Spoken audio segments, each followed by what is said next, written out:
Hola y bienvenidos a todos a Consalud TV. Hoy tenemos en nuestro plató al doctor Samuel Díaz, de la Unidad de Cefaleas del Hospital Universitario y Politécnico de la Fe de Valencia, con el que vamos a hablar sobre las migrañas. Bienvenido, doctor. Muchas gracias. Pues muchísimas gracias por estar aquí con nosotros.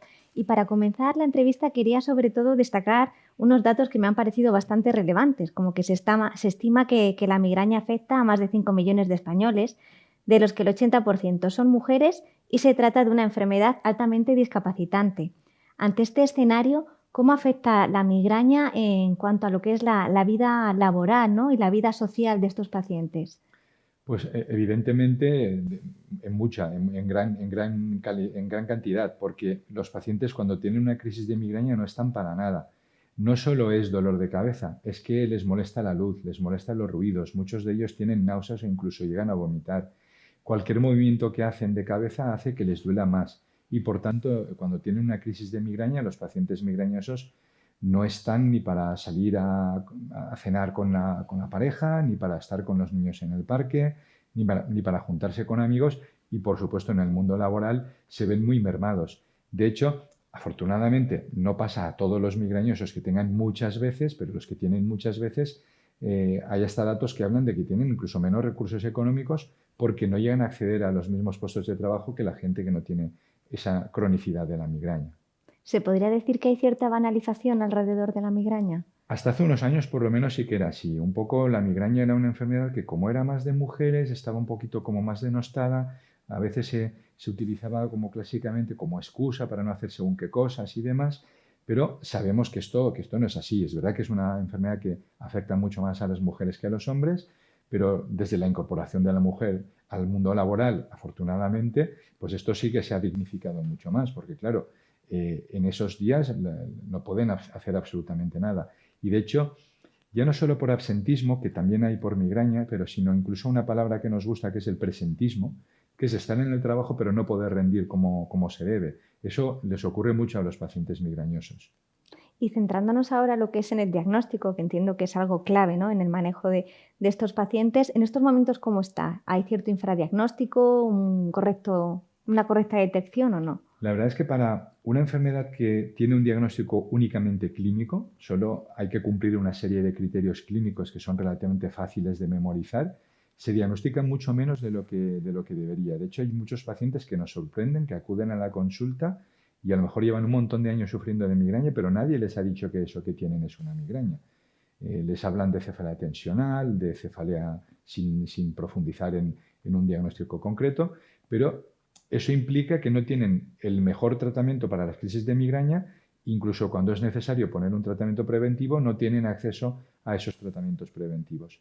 O sea que aunque sea una enfermedad de fácil diagnóstico, está muy infradiagnosticada y hay mucha automedicación por parte de los pacientes.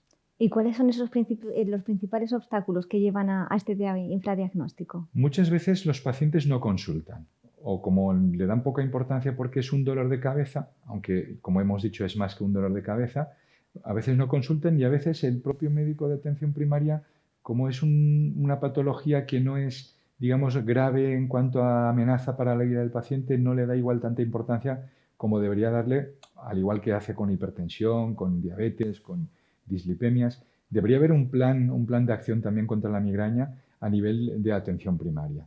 Porque en estos momentos, precisamente, ¿cómo es la relación, por ejemplo, entre la atención primaria y una unidad de cefalea como la en la que está usted? Bien, realmente hay poca relación directa entre atención primaria y una unidad de cefaleas porque por el camino hay varios estamentos que deben intervenir porque es muy difícil que el médico de atención primaria derive directamente a un paciente a una unidad de cefaleas.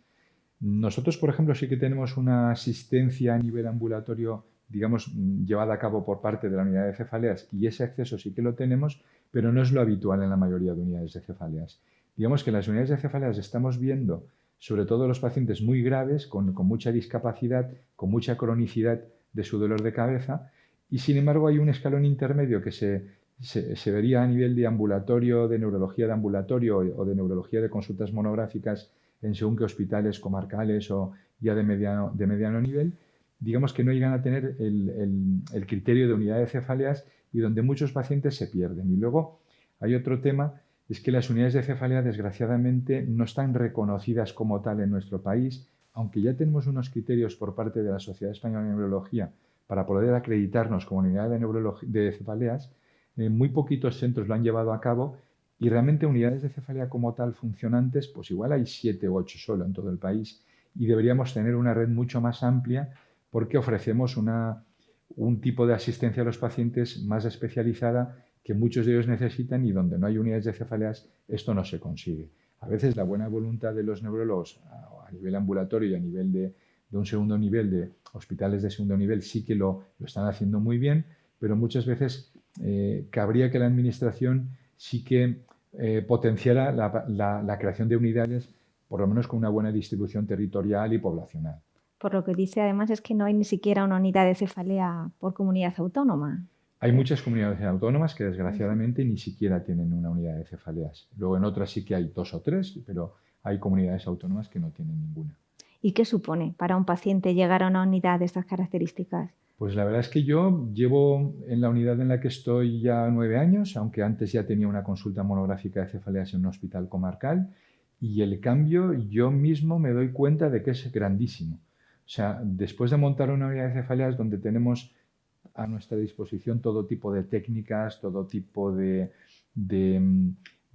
otros especialistas que nos pueden ayudar a manejar a los pacientes, el salto cualitativo de estar en una unidad de cefaleas a no estar en una unidad de cefaleas es mucho. Y de hecho algunos compañeros, algunos colegas que vienen de hospitales más pequeños a estar con nosotros, a hacer una estancia, a aprender un poco lo que hacemos, ven un decalaje enorme entre lo que llegamos a hacer nosotros con nuestros pacientes a lo que se hace en una asistencia ambulatoria normal y corriente. Con lo cual, creo que sí que las unidades de cefaleas aportan muchísimo a los pacientes y el paciente se siente muy bien atendido y sobre todo se siente muy bien comprendido, porque muchas veces algunos colegas, como es una patología que tampoco tenía hasta hace mucho demasiado buen manejo, digamos, no se centraban demasiado en ella.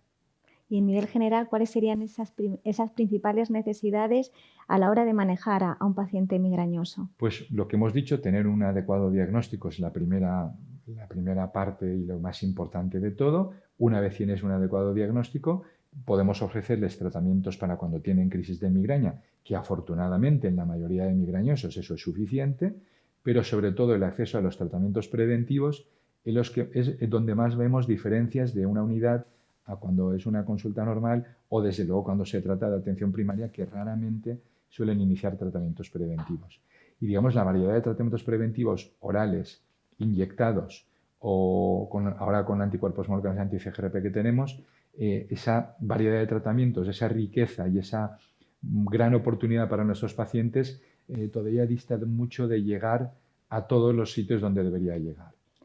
Centrándonos precisamente, ¿no?, en los tratamientos preventivos de los que habla, entiendo que ha habido una evolución importante, ¿no?, con el estudio, ¿no?, de mecanismos fisiopatológicos de la migraña y de qué manera ha contribuido al desarrollo de esos nuevos fármacos. La verdad es que esto es interesantísimo porque hasta hace muy poquito todos los medicamentos preventivos, sobre todo los tratamientos preventivos orales que utilizábamos en migraña, se habían utilizado en migraña por pura serendipia, porque por casualidad se había visto que había pacientes migrañosos que con eso respondían, pero eran pues flunaricina, que es un calcio antagonista, los beta bloqueantes, que pues algún paciente que se lo daban con cardiopatía decía que tenía menos dolor de cabeza, algún antidepresivo como la amitriptilina, digamos que eran fármacos que no tenían esa indicación y se vio que sí que podían ser preventivos para pacientes con migraña, pero de una forma totalmente inespecífica y ni siquiera de fármacos que tienen algunos de ellos más de 40 años sabemos cuál es el verdadero mecanismo de acción para ser preventivos de migraña. Sin embargo, desde que se conoce mucho más la fisiopatología de la migraña, ya hace unos 30 años que se descubrió que había unos péptidos inflamatorios que tenían mucho que ver con la aparición del dolor en los pacientes migrañosos, el CGRP, el VIV, el PACAP, la sustancia P, etcétera, etcétera, se han diseñado en los últimos años medicamentos que van justo contra estos medicamentos, contra estos péptidos inflamatorios. En concreto, ya se han comercializado en nuestro país 3 anticuerpos monoclonales anti-CGRP, se espera otro y se esperan moléculas orales también, como son el grupo de los gepantes, y estas moléculas sí que tienen realmente un mecanismo de acción muy conocido, basado única y exclusivamente en la fisiopatología, y además son moléculas muy limpias porque solo actúan a este nivel. De hecho, nosotros hablamos incluso de que ha habido varias revoluciones en el manejo de la migraña. La primera de ellas fue para tratamientos sintomáticos los triptanes, que sí que eran también ya con cierta fisiopatología, con cierto sentido fisiopatológico. La segunda fue hace unos 10-12 años la inclusión del Botox, aunque por serendipia, pero también como tratamiento preventivo en migraña crónica. Y ahora en los últimos 2-3 años la aparición de los monoclonales anti-CGRP nos permite tener un arsenal en la que, aunque hay algunos pacientes que todavía son refractarios, la inmensa mayoría se ven beneficiados con todas las armas de las que disponemos. ¿Y qué supone, ¿no?, la llegada de estos nuevos anticuerpos? Pues sobre todo mucha felicidad para muchos pacientes, porque muchos pacientes consiguen recuperar su vida. A mí me gusta hablar de que, claro, nosotros en una unidad de cefaleas vemos los pacientes más difíciles. También debo decir que todos los migrañosos no están tan mal desde el punto de vista de calidad de vida. Pero es verdad que los pacientes que nosotros vemos, la mayoría son pacientes con una alta frecuencia de crisis de migraña, con migraña episódica de alta frecuencia o con migraña crónica y que tienen un montón de días al mes, muchos de ellos más de la mitad de días al mes, con dolor de cabeza y el poder, y hablamos de rescatar pacientes. Rescatamos muchos pacientes con algún preventivo oral, rescatamos muchos pacientes con los tratamientos con toxina botulínica pericraneal y ahora estamos rescatando muchos pacientes con los anticuerpos monoclonales anti-CGRP. Pero aún nos quedan pacientes que rescatar y sobre todo lo que es un poquito más triste es que eso que estamos haciendo nosotros vemos que en el global de la población no se está consiguiendo. Hay que conseguir que este tipo de tratamientos lleguen a toda la población que pueda beneficiarse de los mismos y eso hoy por hoy no está pasando. Entiendo que es clave también, precisamente lo ha comentado, para ir en contra un poco, ¿no?, o combatir ese uso excesivo o abusivo de medicación aguda, ¿no?, que también tiene sus consecuencias, entiendo, en el paciente. Esto es muy curioso porque en el pasado, cuando yo me metí en este tema hace 24 años, lo que más veíamos en las consultas de cefalea era precisamente pacientes que sobreusaban medicación sintomática, sobreusaban ergóticos, derivados opiáceos o mezclas de medicamentos como medicamentos con codeína o con tramadol o con otros compuestos varios, y eso era realmente el problema más grande que teníamos. Desde que tenemos tratamientos preventivos que funcionan, la mayoría de pacientes solo poniéndole el tratamiento preventivo consiguen que incluso dejen de tomar ese exceso de medicación sintomática. Conseguimos bajar, por ejemplo, en nuestra serie con anticuerpos monoclonales anti-CGRP, conseguimos bajar en 3 meses a la mitad de uso de tratamiento sintomático solo poniendo un preventivo que funciona. O sea que realmente, aunque el sobreuso de medicación es un problema, lo más importante es conseguir un preventivo que le funcione al paciente, porque entonces el sobreuso de medicación deja de ser un problema. Precisamente, y siguiendo en línea un poco con estos nuevos tratamientos, hay uno que es eftinezumab, ¿no? Es uno de los anti-CGRP y Lundbeck está tramitando precisamente en España su aprobación. ¿Qué ventajas tiene este nuevo anticuerpo Bien, nosotros monoclonal? tenemos experiencia con eftinezumab en varios ensayos clínicos. Afortunadamente ya hace 4 años que empezamos a utilizarlo en ensayos clínicos y la verdad es que nos parece, dentro de lo que son los anticuerpos monoclonales anti-CGRP, que todos ellos son muy buenos, están dando muy buenos resultados clínicos. Eftinezumab lo esperamos con especial interés porque es un tratamiento que es intravenoso. Eso implica que muy pronto vas a tener una respuesta. De hecho, tiene resultados incluso en las primeras horas de haberlo inyectado y eso que se trata de un tratamiento preventivo. Pero al final los anticuerpos monoclonales anti-CGRP son tratamientos que quitan el dolor y mantienen sin dolor durante mucho tiempo. Eftinezumab además tiene una vida media que te permite inyectarlo solo cada 3 meses. Es un goterito que son 30 minutos, que se pasan 30 minutos y el efecto dura 3 meses, con lo cual ya te digo que en cuanto a ensayos clínicos tenemos muy buena experiencia con el mismo y realmente estamos ansiosos porque podamos disponer del mismo a nivel clínico porque muchos pacientes creemos que se pueden beneficiar. Precisamente por lo que cuenta es como que es muy rápido, ¿no? Muy Es eficaz. rapidísimo. De hecho, nosotros en los ensayos clínicos ya nos dimos cuenta, hace 4 años cuando hicimos el primero, que había pacientes que venían ese día con dolor de cabeza, les tocaba la perfusión, y eso que era doble ciego, no sabíamos si le tocaba o no, pero bueno, no tanto ciego porque había pacientes que se iban sin dolor de cabeza cuando venían con dolor de cabeza, con lo cual también me alegré mucho que el año pasado se publicó un estudio americano donde veían que incluso poniéndolo como tratamiento para las crisis de migraña era útil. Y claro, es verdad, porque ya lo habíamos visto nosotros en práctica clínica, en ensayos clínicos, que realmente era un fármaco tan rápido que puede servir incluso para quitar la crisis de migraña y dejarte al paciente 3 meses sin dolor. Realmente es muy interesante. ¿Y para qué tipo de perfil de paciente iría indicado? Pues realmente en los ensayos clínicos se ha demostrado utilidad en todo tipo de migraña, en migraña episódica de baja frecuencia, en migraña episódica de alta frecuencia y en migraña crónica. Incluso en pacientes que tienen sobreuso de medicación, también ha demostrado ser muy eficaz. Con lo cual es un fármaco que puede tener aplicabilidad práctica en todo tipo de migrañoso que necesite un tratamiento preventivo. Y estos resultados tan positivos que está hablando, ¿qué suponen, ¿no? Dentro del listón de estos nuevos tratamientos para los pacientes y para el manejo de la migraña? Pues como te decía un poco antes, ya tenemos otros que están comercializados, en este caso subcutáneos, este que sería intravenoso quizás un pelín más potente, pues suponen un cambio en su calidad de vida. O sea, los pacientes nos cuentan que hay un antes y un después, o sea, no tiene nada que ver su vida. Tenemos pacientes que no tenían prácticamente vida, que a lo mejor tenían 25 días de dolor de cabeza al mes, que tenían que tomarse 20 y tantas pastillas de triptanes, de antiinflamatorios o de otras combinaciones de fármacos casi todos los días de su vida. De repente les pones un tratamiento, no a todo el mundo le baja tanto, pero tenemos pacientes que bajan de tener 20 y tantas a tener 2 días de migraña al mes. O sea que realmente hay incluso pacientes que nos cuentan que su problema ahora es qué volver a hacer, porque ya no sabían hacer nada por culpa de lo limitados que estaban por su dolor de cabeza.